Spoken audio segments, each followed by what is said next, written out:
নমস্কার, আপনারা দেখছেন ভয়েস অফ পুরুলিয়া। আমাদের সঙ্গে আজকে বিশেষ অতিথি হিসাবে রয়েছে, যার নাম সকলেই জানে, একটা সালখান মুর্মু, যিনি এক্স এমপি রয়েছে 12th and 30 লোকসভা।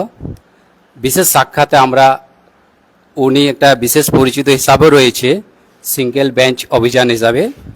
আজকে ওনার প্রোগ্রামও রয়েছে বহরমপুর শহর এলাকায়। আজ ওনাকে পেয়েছি, আমরা ইনার কাছ থেকে কিছু বিশেষ বার্তা এবং বিশেষ কোয়েশ্চেন অ্যান্সার জেনে নেব এবং সরাসরি আপনাদের কাছে তুলে ধরাবো। আশা করছি এটাতে সকলের স্বার্থে এই ইন্টারভিউ লাগবে কাজে, এটা আমরা জেনেছি।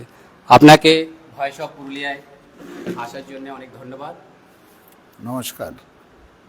आपसे कुछ क्वेश्चन आपको किया जा रहा, राजतंत्र और प्रजातंत्र के बारे में आप क्या बोलना चाहते हैं? अभी भी जो माझी समुदाय में है उस इलाका में जब चल रहा है राजतंत्र और प्रजातंत्र, इसके बारे में आप क्या बोलना चाहते हैं? हमारा नाम सालखन मुर्मू है। हम 2 बार लोकसभा के मेंबर रह चुके हैं। अभी आदिवासी सेंगेल अभियान अर्थात आदिवासी सशक्तिकरण अभियान के राष्ट्रीय अध्यक्ष हैं। हमारी 2 मांगे देश से है, केंद्र सरकार से भी, राज्य सरकारों से भी, झारखंड, बंगाल, बिहार, उड़ीसा, असम में, जहां बहुत ज़्यादा आदिवासी आबादी है, जिसमें संताल आदिवासी सबसे ज़्यादा है। और संताल आदिवासी गांव में जो गांव समाज होता है उसमें एक ग्राम प्रधान होता है, जिसको हम लोग माझी बाबा बोलते हैं। तो हम लोगों का अभी ये अनुभव है कि आदिवासी गांव समाज में प्रजातंत्र नहीं है और संविधान, कानून, मानवाधिकार भी लागू नहीं है। प्रजातंत्र नहीं है का मतलब है ये जो ग्राम प्रधान जिसको हम लोग माझी बाबा बोलते हैं वो वंश परंपरागत है। माझी बाबा का ही बच्चा माझी बाबा बनता है, जैसे राजा का बेटा राजा बनता है। इसको गांव के सभी लोग मिलकर नहीं चुनते हैं, जबकि होना ये चाहिए कि गांव के सारे स्त्री पुरुष मिलके एक शिक्षित अच्छे व्यक्ति को चुने।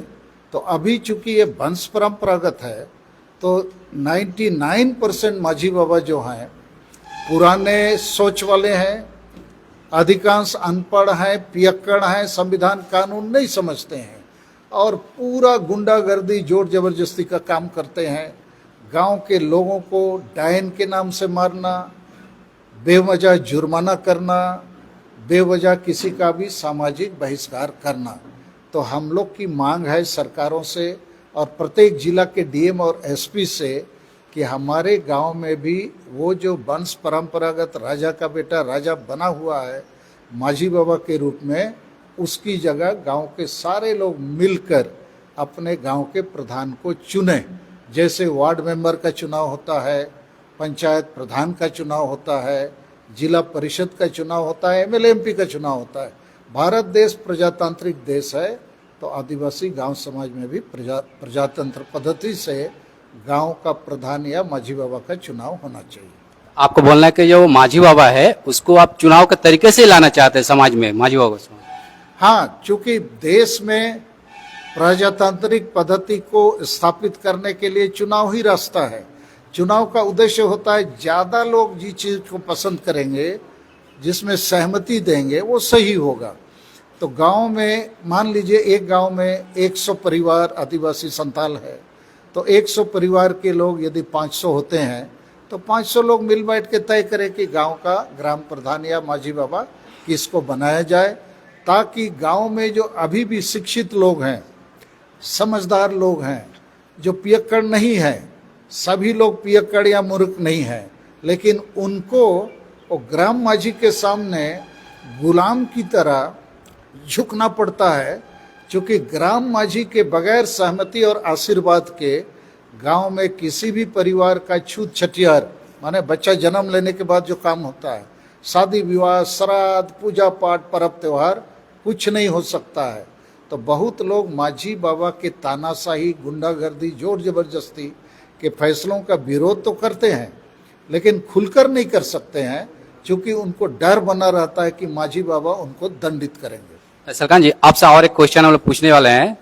जो आप राष्ट्रीय अध्यक्ष आदिवासी सिंगल अभियान के हैं 5 स्टेट में, तो आज भी समाज में, माझी समाज में बहिष्कार बोल के एक तो अवार्ड आते रहता है, देखते हैं हम लोग पेपर में, इसके बारे में आप क्या बोलना चाहते हैं? डायनी पता के लेके देखिए, हमारे गांव समाज में संविधान कानून मानवाधिकार का उल्लंघन हो रहा है, इसके दो प्रारूप हैं।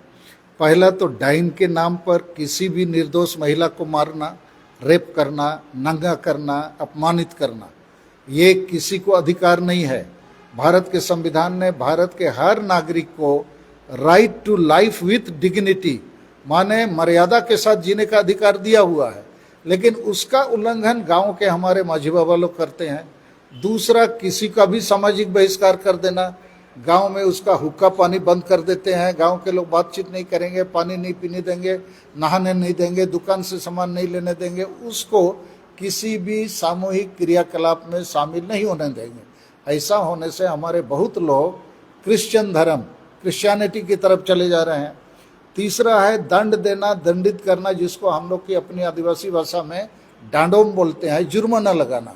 तो किसी गरीब को आप 50,000, 1 लाख, 2 लाख जुर्माना करिएगा तो उसको तो जमीन बेच के, जानवर बेच के पैसा देना पड़ेगा।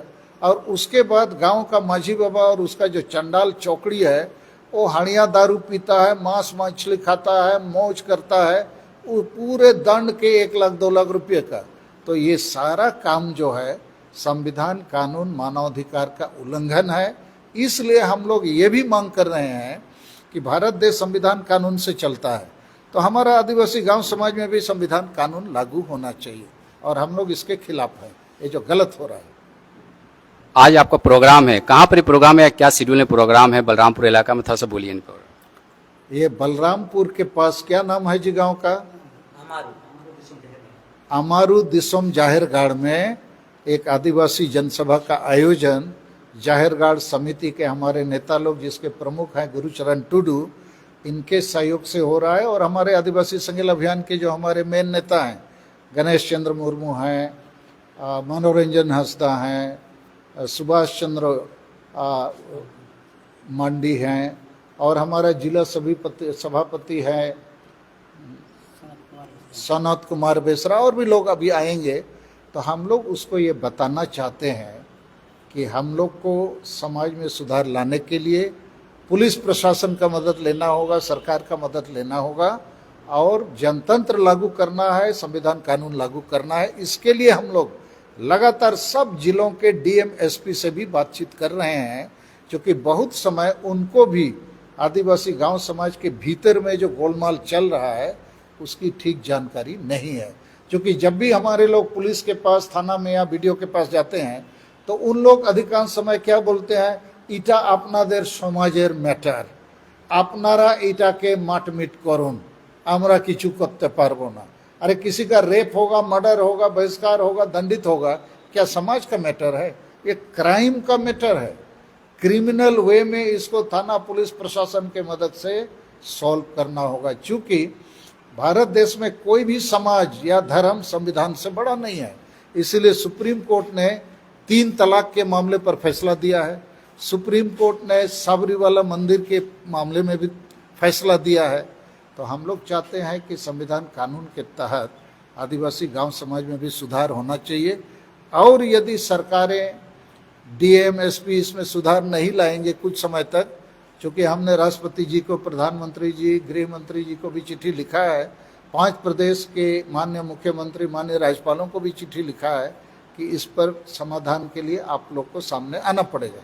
नहीं करेंगे तो हम लोग माननीय हाईकोर्ट और सुप्रीम कोर्ट भी जाएंगे और पीआईएल फाइल करेंगे कि आदिवासी समाज में देश आज़ाद होने के बावजूद, यहाँ पर संविधान लागू होने के बावजूद आदिवासी समाज में ये लागू नहीं किया जा रहा है। अरे ठीक है, शुक्रिया आपको। और एक चीज़ आपसे पूछिए, आप तो एक्स एमपी रह चुके झारखंड के, सारना कोड के लेकर आप क्या बोलना चाहते हैं? झारखंड में कितना लागू हुआ कि नहीं हुआ, कब से, क्या है इसके बारे में? देखिए, भारत देश, सारना कोड क्या है? हाँ, भारत देश में करीब 12 से 15 करोड़ आदिवासी रहते हैं, और भारत देश के संविधान में अनुच्छेद 25 है जो धर्म की मान्यता का मौलिक अधिकार। तो भारत देश के अधिकांश आदिवासी हिंदू, मुसलमान, ईसाई नहीं हैं। हम लोग प्रकृति पूजक हैं, और हम लोग ज़्यादातर लोग जाहिर थान और माझी थान में पूजा पाठ करते हैं, और हम मूर्ति पूजा भी नहीं करते हैं। तो हम लोग उस धर्म का नाम को सरना धर्म बोल रहे हैं, जो प्रकृति धर्म के नाम से जाना जाता है। तो हमारी मांग है, इसके लिए भी हम लोग लगातार आंदोलन कर रहे हैं। राष्ट्रपति को चिट्ठी भी लिखा है। अभी 30 जून को दिल्ली चलो का हमारा आह्वान है। सरना धर्म कोड रैली के लिए हम राष्ट्रपति को फिर ज्ञापन देंगे। झारखंड विधानसभा में 11 नवंबर 2020 को सरना धर्म कोड के नाम से एक प्रस्ताव पास हुआ, लेकिन वो प्रस्ताव हेमंत सोरेन सरकार बिना राज्यपाल के दस्त के दिल्ली भेज दिया। तो निश्चित है जो पार्लियामेंट्री प्रोसीडिंग या प्रोसेस है कि विधानसभा से कोई चीज़ आप पास करेंगे तो राज्यपाल के हस्ताक्षर के साथ दिल्ली भेजेंगे। तो ऐसा नहीं करना आदिवासी समाज के साथ धोखेबाजी है। फिर कोई राज्य सरकार विधानसभा से पास कर देने से ही सरना धर्म कोड का मान्यता नहीं हो सकता है। ये मान्यता का अधिकार भारत सरकार को है। इसीलिए झारखंड में जो हेमंत सोरेन जेएमएम सरकार है, सरना धर्म कोड के मामले पर भी हम लोग को धोखा देता है। संताली को प्रथम राजभाषा बनाना चाहिए, क्योंकि संताली भाषा पहली आदिवासी भाषा है भारत देश में, सबसे बड़ी भाषा जो 8 शेड्यूल में शामिल है, बांग्ला, उड़िया, तेलुगु, तमिल की तरह। उस मामले पर भी ये धोखेबाजी करता है। CNT SPT कानून जो झारखंड में बिरसा मुंडा, सिद्धू मुर्मू अंग्रेज लोगों से लड़े तो कानून बना कि आदिवासी का जमीन कोई नहीं ले सकता है, उस कानून को भी यही सरकार तोड़ते रहती है। तो ये जो हेमंत सोरेन सरकार, झारखंड सरकार है, इससे हम लोग को ज़्यादा कुछ उम्मीद नहीं है। लेकिन हम लोग 5 प्रदेशों के सभी आदिवासियों को एकजुट करके उसके जमीन बचाओ, भाषा बचाओ, धर्म बचाओ, इज्जत आबादी सब बचाओ का आंदोलन चला रहे हैं और लोगों का समर्थन मिल रहा है।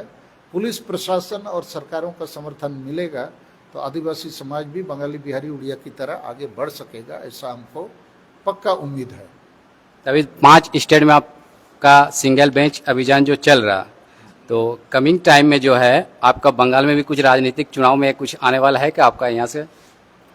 नहीं, ऐसा हमारा राजनीतिक मकसद नहीं है, लेकिन हम लोगों को राजनीतिक जागरूकता भी देना चाहते हैं कि जो पार्टी, जो नेता हम लोग को साथ देगा हम उसको साथ देंगे। जैसे झारखंड या बंगाल में जो विधानसभा चुनाव के पहले माननीय ममता बनर्जी जो आज मुख्यमंत्री है, उसने सरना धर्म कोड और सरी धर्म कोड, ये दोनों को भारत सरकार मान्यता दे आदिवासियों को, ये लिख के भेजा। तो हम लोग को लगा ये बात ठीक है, इनको सपोर्ट करना चाहिए। तो हम किसी पार्टी विशेष के साथ भी नहीं है, विरोध भी नहीं है, हम आदिवासियों के साथ हैं, लेकिन उनको राजनीतिक जागरूकता भी देने का हमारा लक्ष्य है। फाइनली आप आदिवासी समाज के लिए क्या बोलना चाहते हैं, विशेष वार्ता क्या देना चाहते हैं इस माध्यम से? देखिए, 5 प्रदेश में जो आदिवासी हैं, खासकर संताल हैं सबसे ज़्यादा, मुंडा, उराव, भूमिज, कोल्हो और हो इत्यादि, इनके लिए उनकी भाषा संस्कृति को बचाना बहुत ज़रूरी है। धर्म बचाना, सरना धर्म बचाना बहुत ज़रूरी है। और ये जो माझी परगना व्यवस्था जो गांव-गांव में अभी गड़बड़ है, उसको सुधारना जरूरी है। और उसके बाद झारखंड प्रदेश केवल झारखंड के लोगों के लिए नहीं है, झारखंड प्रदेश भारत के सभी आदिवासियों के लिए एक केंद्र है, जैसे बंगालियों के लिए बंगाल केंद्र है। तो झारखंड प्रदेश हम लोगों के आदिवासियों का गढ़ है, माने वो सेंटर है, उसको पूरे भारत के आदिवासियों को मिलकर बचाना चाहिए। और अंतिम चीज़ है, आदिवासी समाज को भी एकता बनाना चाहिए। बगैर एकता के उनको कोई नहीं मानेगा, कोई नहीं सुनेगा। और जैसे अभी झारखंड पाके भी हम लोग को मालिक बनना चाहिए आदिवासी को, तो एक प्रकार से भिखारी बना हुआ है। संताली भाषा 8 शेड्यूल में शामिल है, लेकिन ये भाषा से स्कूल, कॉलेज, पढ़ाई लिखाई, सरकारी काम, नौकरी कुछ नहीं मिलता है। तो यही सब हम संदेश लोगों को देना चाहते हैं। और आदिवासी सेंगेल अभियान ये काम बहुत अच्छा से कर रहा है। हमारे नेता कार्यकर्ता ईमानदार हैं, सच्चे हैं, अच्छे हैं और पूरा मेहनत कर रहे हैं। वॉइस ऑफ पुरुलिया से आपको बहुत शुक्रिया, धन्यवाद हम देना चाहते हैं। आप क्या बोलें? हाँ, आप लोगों को भी हमारी तरफ से बहुत धन्यवाद है। वॉइस ऑफ पुरुलिया को विशेष धन्यवाद, और बाकी पत्रकार भाइयों को भी जो आज हमारे साथ मुलाकात कर सके हैं, सबको हमारी तरफ से बहुत बहुत धन्यवाद कि आप लोगों ने अपना बहुमूल्य समय निकाला, आया, हम लोगों की बातों को सुना है। You watch this live video with Salkhan Murmu. I want to clear one thing in this matter. This is the all matter. There is no intention to dishearten any community or any political party. This is the specially interview for the development of any community. There is no intention to any hurt to any body. I want to clear on the behalf of Voice of Purulia. So thanks to everyone. You are watching the Voice of Purulia. Once again, thanks to all of you. Thank you very much.